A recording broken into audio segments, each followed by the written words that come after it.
सदगुरु महाराज का प्रवचन महर्षि में ही सत्संग सुधा सागर से प्रवचन संख्या 31। सूर संग्राम को देख भागे नहीं।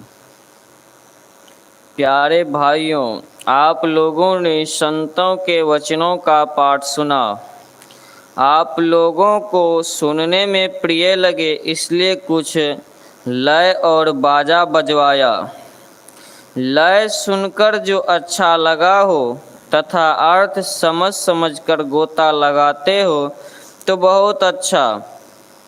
यदि लय बाजा अच्छा नहीं लगता हो, केवल अर्थ को समझ कर गोता लगाते हो तो यह भी अच्छा है, किंतु यदि केवल लय में आनंद हो तो वह अच्छा नहीं है।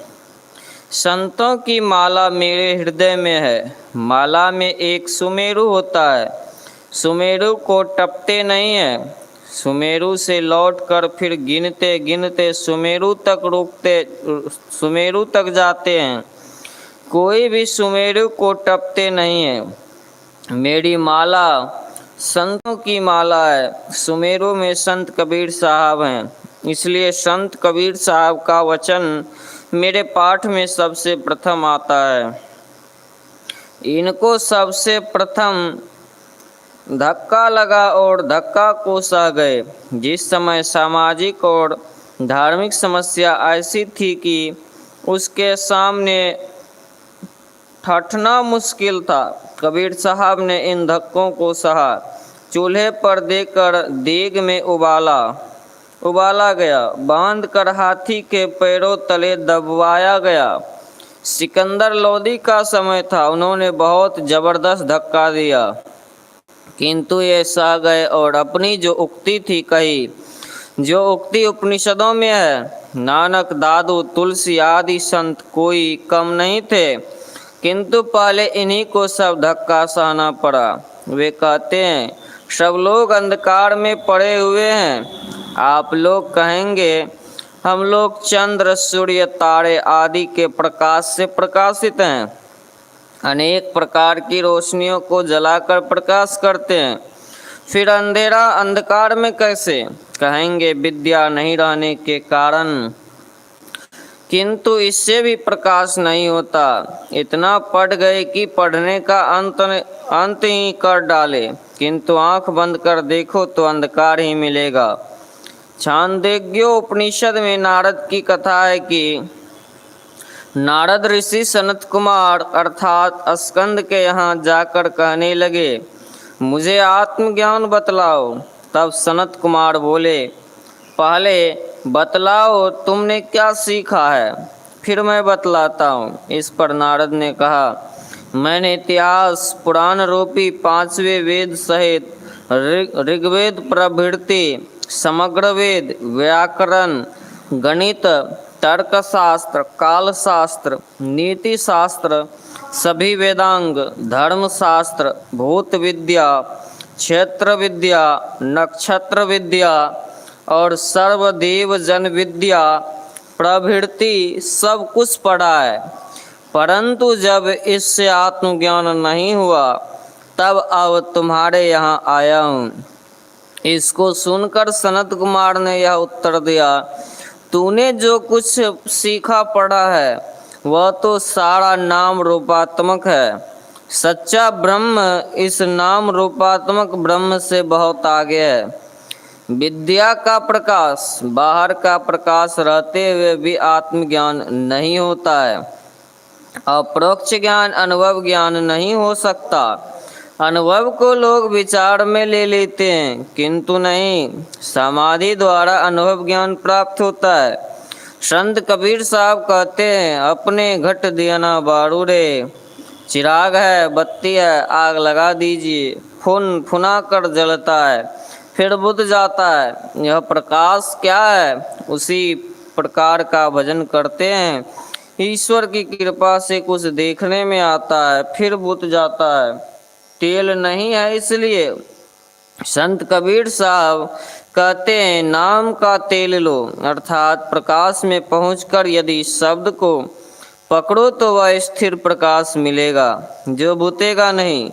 उसमें सूरत की बाती दो, ब्रह्म अग्नि से जलाओ, ब्रह्म ज्योति कहाँ है? संत सुंदर दास जी के वचन में सुना। नयन नासिका अग्रह तहाँ ब्रह्म को वास, अविनाशी बिन से नहीं हो सहज ज्योति प्रकाश। इस शरीर इंद्रिय से अपने की पहचान नहीं होती है, फिर परमात्मा को कैसे पहचानेगा? आप उन्हीं को खोज मिले जब राम सने ही सहजो बाई। देह के अतिरिक्त मैं कुछ और हूँ, देह नहीं हूँ। देह में हूँ किंतु देह में अंधकार है। जैसे घर में कुछ वस्तु है किंतु घर में अंधकार है, फिर क्या देख सकेंगे? इसी प्रकार देह के अंदर अंधकार है, क्या देखेंगे? इसलिए संत कबीर साहब अपने में प्रकाश करने के लिए कहते हैं, नाम का तेल और सूरत की बाती के लिए कहते हैं। सूरत चेतन को कहते हैं। प्रोफेसर विश्वानंद जी का प्रश्न, चेतन आत्मा और चेतन धार में क्या अंतर है? परमार्थ महर्षि में ही परमहंस जी महाराज का उत्तर, जैसे सूर्य और सूर्य के किरण, नाम में सूरत लगा कर रखिए, चिराग जलती रहेगी।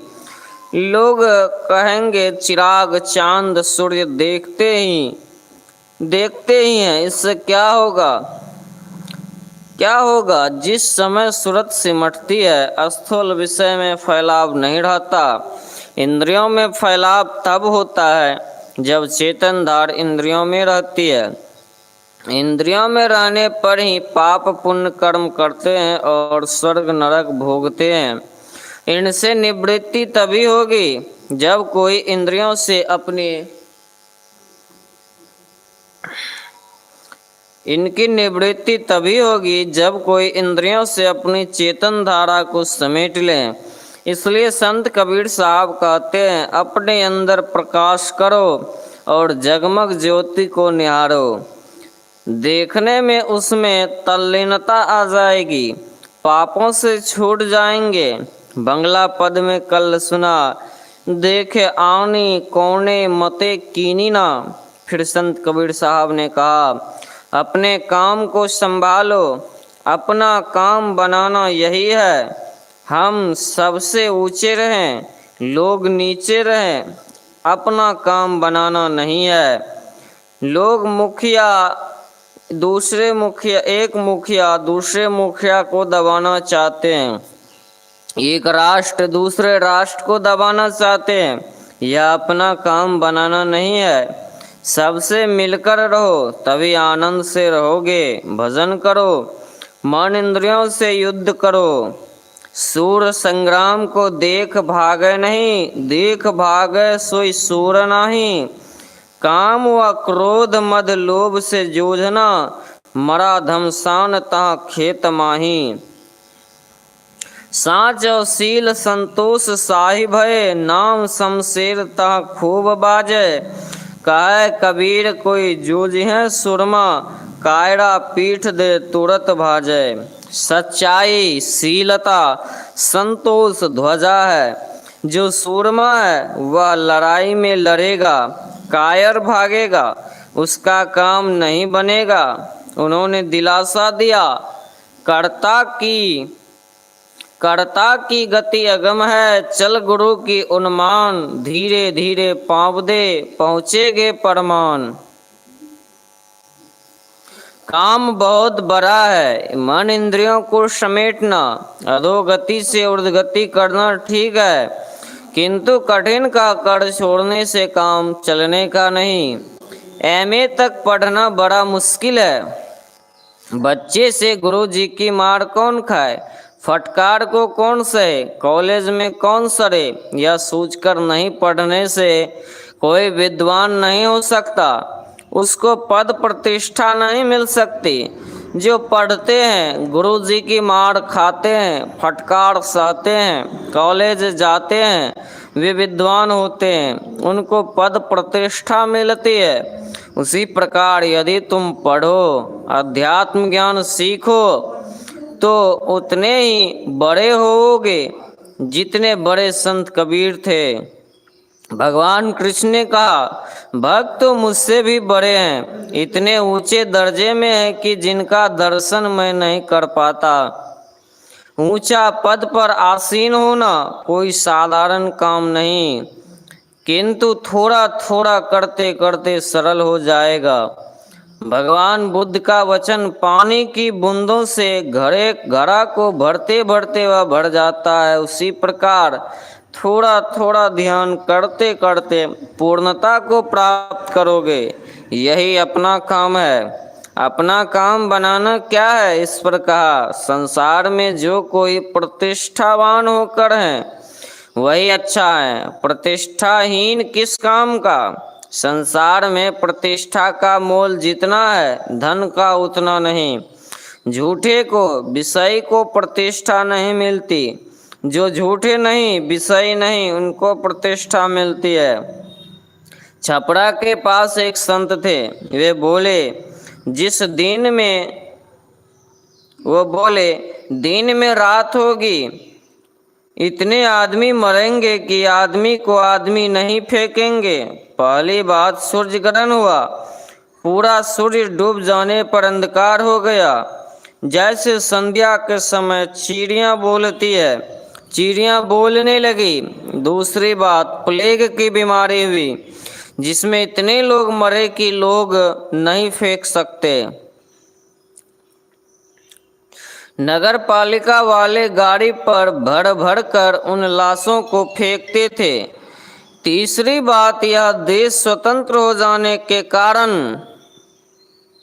आजकल संत का राज्य हो गया और संत राज्य होगा।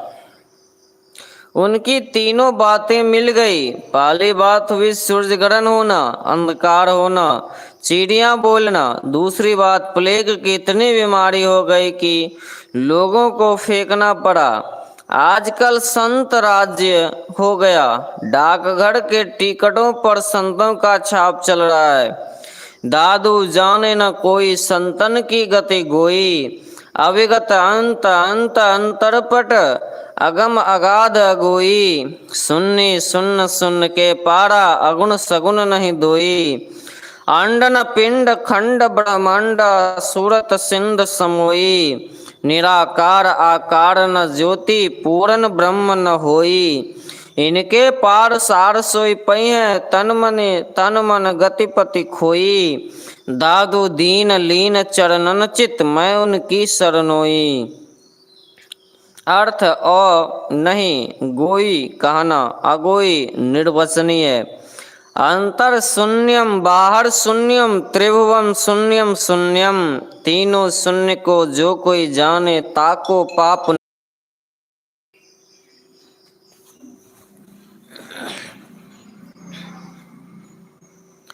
स्थूलाकाश, अंधकार का आकाश, सूक्ष्माकाश, प्रकाशाकाश, कारण का आकाश, शब्दाकाश। दादू दयाल जी का वचन है, शून्य शून्य शून्य के पारा, अर्थात शून्य महाशून्य और भंवर गुफा के परे जो जाता है उसको पाप्य पुण्य नहीं लगता। त्रैगुण रहितता का गुण है, त्रैगुण का गुण नहीं है। दिव्य गुण सहित और त्रैगुण रहित होने से ईश्वर सगुण है, किंतु इस प्रकार केवल सगुण कहने से साधारण लोग ओरछा जाएंगे। इसलिए संतों ने सगुण निर्गुण तथा उसके परे कहकर समझाया। त्रैगुण सहित सगुण, त्रैगुण रहित निर्गुण तथा इन दोनों के परे भी सगुण जड़, निर्गुण चेतन तथा इन दोनों के परे जो है वही परमात्मा है। बाहर इंद्रियों से जो हम जानते हैं स्थूल सगुण है, अंतर में प्रकाश तथा अनहद शब्द सूक्ष्म सगुण है तथा सार शब्द सार्थक निर्गुण है। सार शब्द की उपासना निर्गुण उपासना है। इसकी उपासना करने वाले इसके पार हो जाते हैं, वे निर्गुण सगुण के परे चले जाते हैं। पूर्ण ब्रह्म न होई। जो प्रकृति मंडल में व्यापक है वही पूर्ण ब्रह्म है। प्रकृति व्याप्य और वह व्यापक है, किंतु प्रकृति पार प्रभु सब उर्वासी, ब्रह्म निरीह बिरज अविनाशी। जो प्रकृति के पार में है उसे पूर्ण ब्रह्म नहीं कह सकते। किनके पार?